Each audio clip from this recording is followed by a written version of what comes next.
understanding that to go forth bravely, knowing that you may put 100% of your soul into something and it may not work out, is a victory in and of itself. I always tried to carry myself as a champion, even if I wasn't a champion.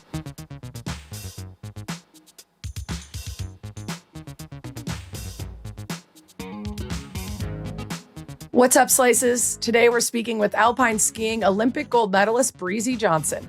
The breakout star of the Milan Cortina Games sat down with me at the espnW Summit in New York in early May. Before we get to the interview, wanted to give you a quick refresh on her incredible resume. She's a world champion, a two-time Olympian, and a 2026 Olympic gold medalist, one of the most powerful speed specialists in women's alpine skiing. She competes in the downhill and the Super G. Born in Jackson Hole, Wyoming, she grew up in the appropriately named Victor, Idaho, and she learned to ski in her parents' driveway, entering her first race at age 5. Fast forward to the Milan Cortina Olympics, where she won Olympic gold in the downhill. Oh, and then a few days later, she got engaged on the side of the mountain and got shouted out by none other than Taylor Swift. Casual. All right, here's my conversation with Breezy. So happy to have you here. So excited to chat. We will talk about Taylor Swift in a little bit, but I actually want to start with the name because I was covering these Olympics. I was in Italy all month, and every time I heard Breezy, it made me smile, and I was like, gotta be a nickname, but it is now legally your name. So why the official legal change? Well, so I was always called Breezy. My mom wanted to call me Bree, and my grandma had a neighbor named Breezy, and she was like, you should call her Breezy. And my mom liked that. So I was always called Breezy, and Brianna, the year I was born, was like one of the most common girls' names. So there was, in my high school, there was another Brianna Johnson. When I was in preschool, there was another Brianna. My dad had like one incident where he went and he was like, I'm here to pick up Brianna. And they were like, Brianna's left. And he was like, oh my God, someone stole my child. And then he calls my mom and he's like, they don't have Breezy. And they were like, oh, Breezy, we have Breezy. Got it. So from that point on, I was always Breezy. So I always grew up being Breezy. And so actually when I applied to colleges, there was so much in Breezy that it was easier to just legally change it to Breezy. I love that. Yeah, that's smart. Just make sure you're not going to have the same, because especially if you were ever going to go on The Bachelor or The Bachelorette, then they have to put your last initial. It's just it's too much. But also Johnson is the second most common name in America. So there's a great chance that you're I like Breezy. It suits you. I want to talk about the Olympic arc and the cycle, because what's fascinating to me is that in a lot of sports, the 4-year cycle is with the goal of getting to the Olympics, and that is the pinnacle. But in alpine skiing, there are so many other touch points throughout the season that in a lot of countries are actually more respected, more sought out than the Olympics. So you're competing in America, where everybody's looking for the Olympic achievements, but in a sport that has these World Cup events that are just as big. So how do you see the Olympics on your schedule when compared to the rest of your competitions? Yeah, so ski racing is, I would say, actually more similar to Formula One than to a lot of other Olympic sports. We have a tour every year, and this year the Olympics coincides somewhere in the middle, but this year it was directly in the middle of our schedule. So basically all the teams drop down to 4 athletes. Moving your hair out of your mic. Thanks. Yeah. Move down to 4 athletes per event, and then those athletes go to the Olympics. So, and everybody is like, we'll see you at the Olympics. And then at the Olympics, you compete again, and then you say, see you in another week, which in many ways is great because, for us, we have the ability post-Olympics. We don't have that sort of Olympic come down that people talk about because, every 2 years we have world championships. Every 4 years we have the Olympics. So you're very used to the season coming, the season peaking, the season naturally tailing off. We have World Cup globes, which are within the sport. To win a globe is to be the best at your event. And, I unfortunately have never won that, but I was 3rd this year, which is a great accomplishment. And for us, those rankings are hugely important. And, similar to a driver's championship at the end of the season, are well sought after and well prized within the sport. So I think it's in many ways great, because I think that there's great avenues through the Olympics for people to get introduced to the sport, for people to understand. The Olympics races are very similar to our World Cups. In Cortina, we were actually racing on what we call a classic slope. That's a slope we go to every year. But then we also have a whole tour, which is awesome. Yeah, because for some sports, it does feel like this is it. You got to nail it at this one moment. And in yours, there's these many opportunities. They are more prized and valued around the globe, maybe more so than America, which can make it tricky as you're trying to balance like the sponsors and everything else. Because, the value that U.S. fans and media put on the games also makes the build up to them feel bigger and more important than maybe sometimes even the actual competition. So how did you prepare for this year, understanding and having been to the Olympics before might put more of a spotlight on you? And how did it feel different than maybe when you prepared for your first Olympics? Yeah, so, going into my first Olympics in 2018, I was young. I knew I had a shot at a medal, but I also knew that I needed other girls to screw up in order to get that medal. And I ended up 7th. I needed 4 more people to screw up. I skied a great race, but I left that Olympics being like, I want to come back here where everybody else is hoping that I screw up. And so, have continued to work. I think in many ways, World Cup racing and those stops are, getting good at those stops is the only way to, be really in contention at the Olympics. And then going into this games, things were very different. I think coming out of the pandemic, the political climate that exists today, it was different than I expected and definitely different than my first games. And for me, I try to keep things small. For, the morning of the race, I actually watched Anderson Cooper and Stephen Colbert's piece on grief. Oh, wow. I missed the 2022 Olympics actually crashing in Cortina. It ended my season. I worried that it was going to end my career. And I knew that I was in a place at that point where I felt really confident in getting a medal at the games, and I never knew if that chance was going to come back around. It's the tough piece about the Olympics is that it only happens every 4 years, and if you lose one shot, you may never get it back again. And I remembered leaving there and being like, I don't know how I'm going to win on this hill. I don't know how I'm going to fulfill the dreams that I'm watching die in front of my eyes in the same place. And Stephen Colbert in that interview, he talks about learning to be grateful for the thing that you most wish had not happened to you. And that really resonated with me as like, this is a piece of my story. This is a piece of who I am. And I don't have to wish for it to happen to know that I am a person who can win today because of what has happened to me. Wow. And so it maybe wasn't the rah-rah hype song that you would expect, but that was kind of my journey. Have y'all seen that interview, that Stephen Colbert, Anderson Cooper? Cannot recommend it enough. It will literally change your perspective on death and grief and sadness in life and overcoming tragedy by embracing it in order to understand it, which you just did. It's a wild thing to think about watching before a race because it's very heavy, but also that perspective is so important. And it's so necessary because, first of all, these Olympics come around, and as much as the World Cup events matter too, you do have only every 4 years. You want to be 100% healthy. You want to execute perfectly in that one shot you get. And your sport in particular, it comes down to hundredths of a second. That could be the position of your foot. It could be a patch of snow.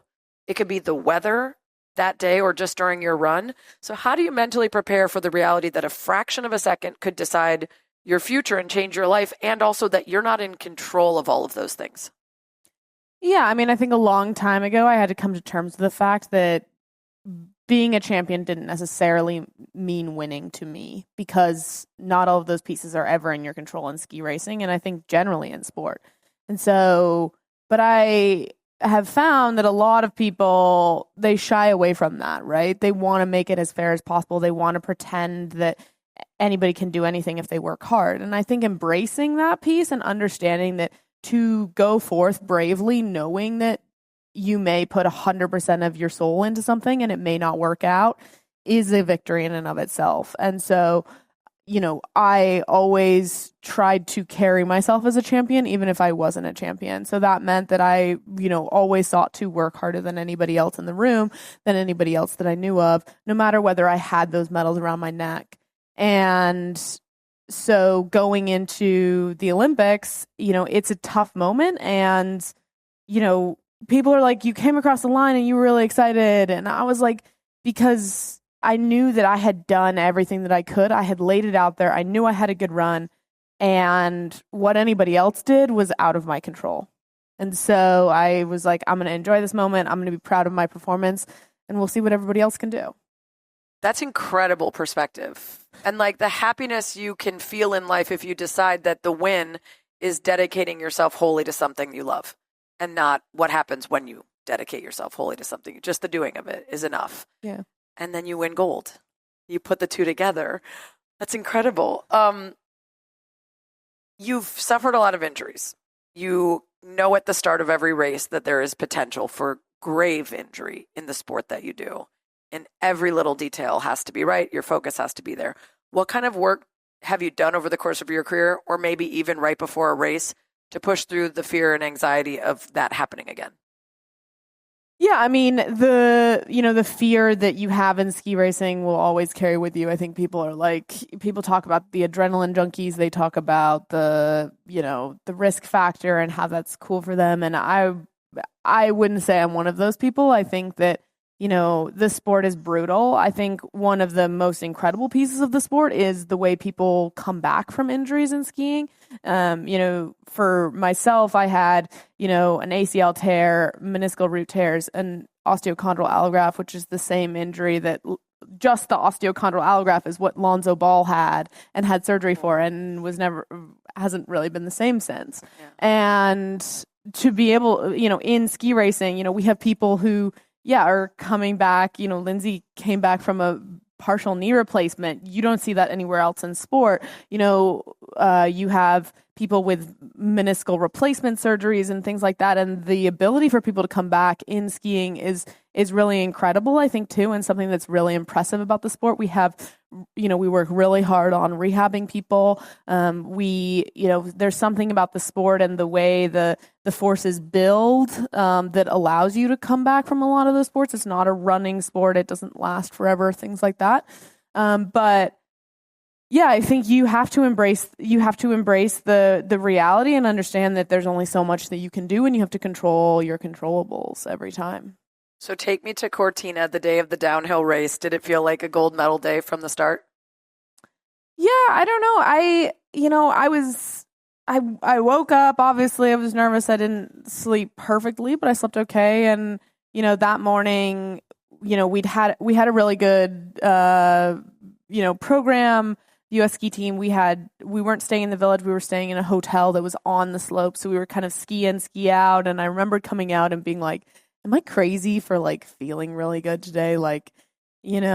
And I was really connected. My ski serviceman is kind of like a golf caddy, but they also prepare your skis. We were riding up and I was like, I feel really good today.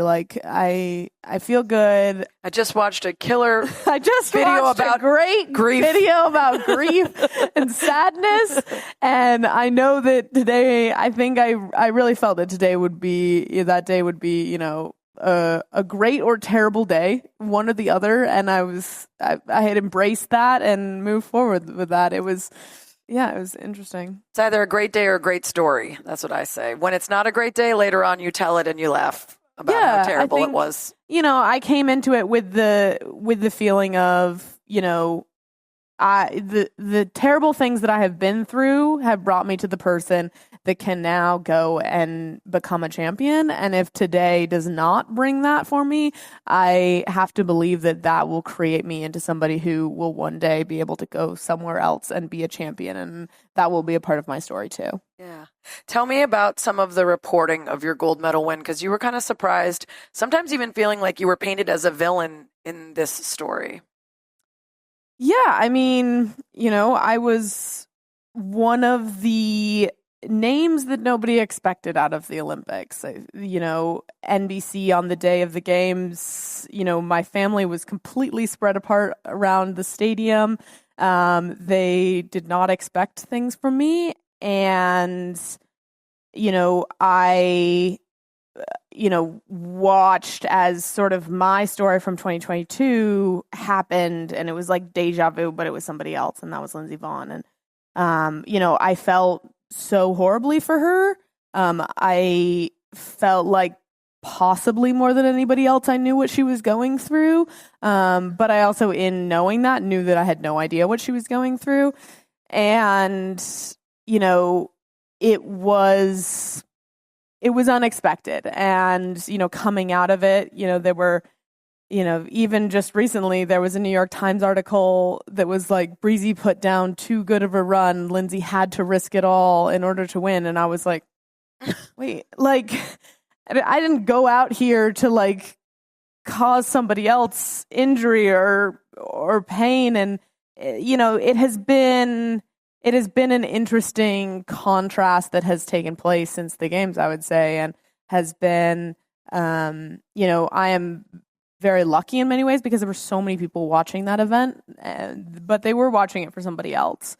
And, you do what you can with the opportunities given to you. And that was what I did. And yeah, I think, being at places like this, it's great to be able to tell my own tale of the story, because I think sometimes it has been sort of put as an aside, as a piece of somebody else's story that's interesting. You're making me think of the movie The Holiday, which I've watched like 8,000 times, and says you deserve to be a leading lady in your own life, instead of like, this happened, and then Breezy won after Lindsay got hurt, right? Lindsay and Michaela Schifrin were the golden girls of the storytelling before the Olympics started. And that is a choice that the broadcast has to make, right? There's so many athletes competing. They have to make judges sometimes years in advance of where they're going to go follow someone compete and get the B-roll and get the footage and then meet with their family and do all the storytelling that they can run right before the event, so that America can say, I just watched this person playing with their dog back home and now they won and I'm even happier for them. You didn't get as much of that, even though you were a world champion. You were a world champion underdog somehow, right? Coming into this event that you end up winning. Was it motivating? Was it frustrating? There was a bit of both. I think, yes, it was motivating. I think that at the end of the day, I always, turn the Eleanor Roosevelt quote on its head, which is like, nobody can make you feel inferior without your consent. Nobody can make you feel pressure without your consent, right? So for me, the lack of media coverage, meant that I was spending less time in the media pen and things like that. It also, in some ways, right, this is like a society and a sport and an industry that is built around eyeballs, and not having the eyeballs, like, you grow up and they tell you like, go and win, and then you will get the eyeballs and you will get the sponsorship and you will get the things. And then I was like, okay, I won the world championship, like, and they're like, yeah, well, we still have these amazing people. And you're like, that's fair. Like, they are, the greatest of all time. And how am I to compete with that? And then winning gold is a good start.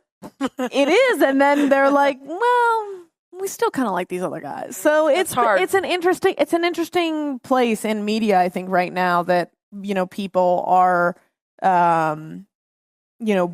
there's so much storytelling, but now I think almost it's sort of like those that got on TikTok early. They just have more, and they just always carry more momentum. And, how we shift that and find new ways to find space for the new stories is interesting. Yeah.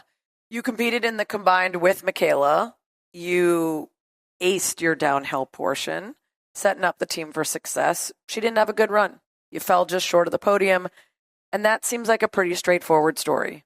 Here is an event in two parts. Breezy did great. Michaela didn't have the best run. They didn't finish on the podium. But you felt even that story somehow got twisted, right? Yeah, I mean, that was definitely a challenge. We finished the team combined, and we're going through the media pen, and there are journalists that are like, how, essentially like, Michaela, how could you fumble this lead? Like, this is the Seahawks in the Super Bowl, and you threw the ball. Why did you throw the ball? You should have run the ball. Like, and I was like, the last piece that I wanted in that moment was for people to to use my success to bludgeon somebody else. I was like, I'm not just like doing Lindsey that. Vonn. That's my right, if and I want her to go succeed in the slalom, and that, these pieces have nothing to do with each other. And that is the piece about ski racing that I think people miss sometimes, is that there is so much out of your control. There is so much that's unknown. And so, in that moment, it didn't go the way that the media had expected. But that is ski racing. That is why you watch the game, and I think that is something that's very cool about sport, that you never know the outcome. And, we were lucky enough to watch some of our teammates win a bronze medal and see the success from their decades of work. And, we decided to move forward with that. And I was, I just kept texting Michaela for the next few days, don't forget you're amazing. Yeah. Because, don't let anybody wash that from you based off of what happened with me. Because from my perspective, I still know that you're the best, and I know you better than any of those media folks. And then she went on to win gold in her own right, so it all worked out that way. Yeah. After your last event for the games, your boyfriend Connor proposes on the mountain. The box for the engagement ring, beautiful. I've seen it sparkling from over here. The box featured a quote from Taylor Swift's song, The Alchemy. Honestly, who are we to fight the alchemy? Were you surprised? Were you expecting it? I mean, you don't get engaged at the Olympics unless you sort of drop some of those hints. I think, I had told Connor when, we were dating, I was like, I kind of always had this idea of getting engaged at the Olympics. I had a teammate who we thought was going to get engaged at the Pyeongchang Olympics, and I kind of liked that idea.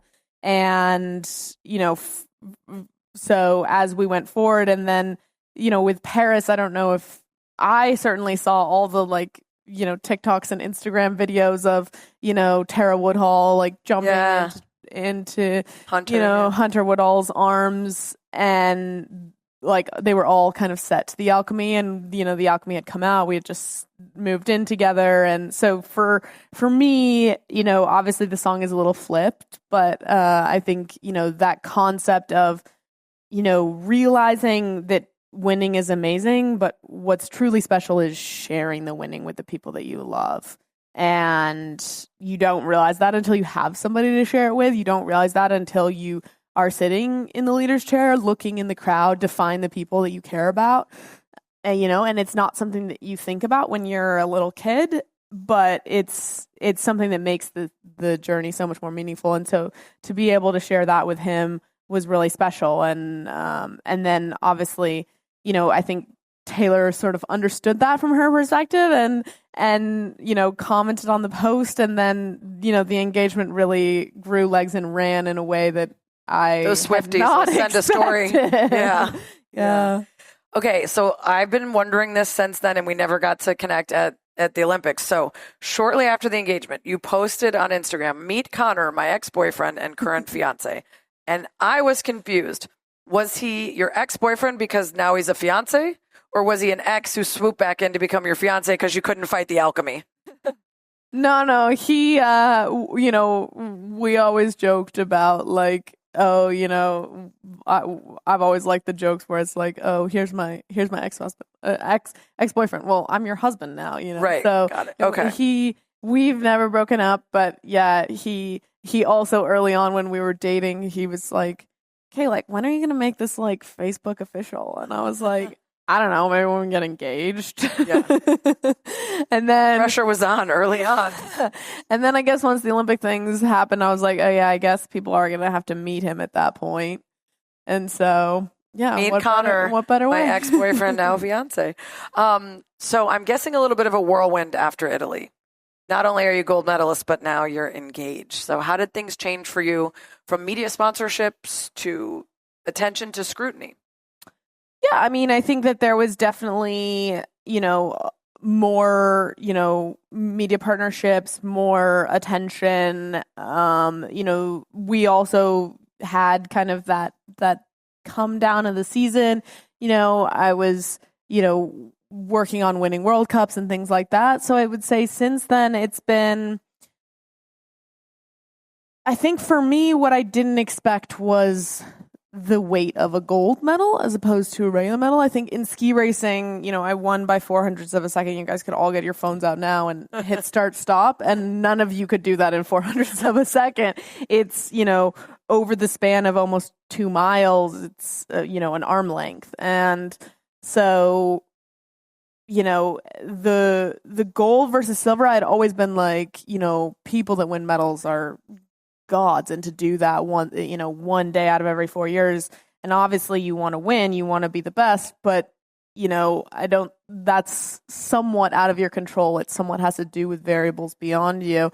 And so I didn't expect how much the media is like gold medal. We like winners, Breezy. America likes winners. America does like winners a lot. It is interesting. But I also think that, we need to give more space for non-winners. I think that, as somebody who has won, I think that, I have seen a lot of people who have, bronze medals, fourth places, top tens, who have worked incredibly hard and deserve their flowers as well. Well, I want to talk about that because we started with the emotional kind of emotional arc of the Olympics, and the post-Olympic letdown is very common. Yours is different because you compete for a while before you get that break. Some other sports, it's Olympics and then you rest. But the mental side is not as much about whether you're still competing. It's about whether you closed that 4-year cycle the way you wanted to.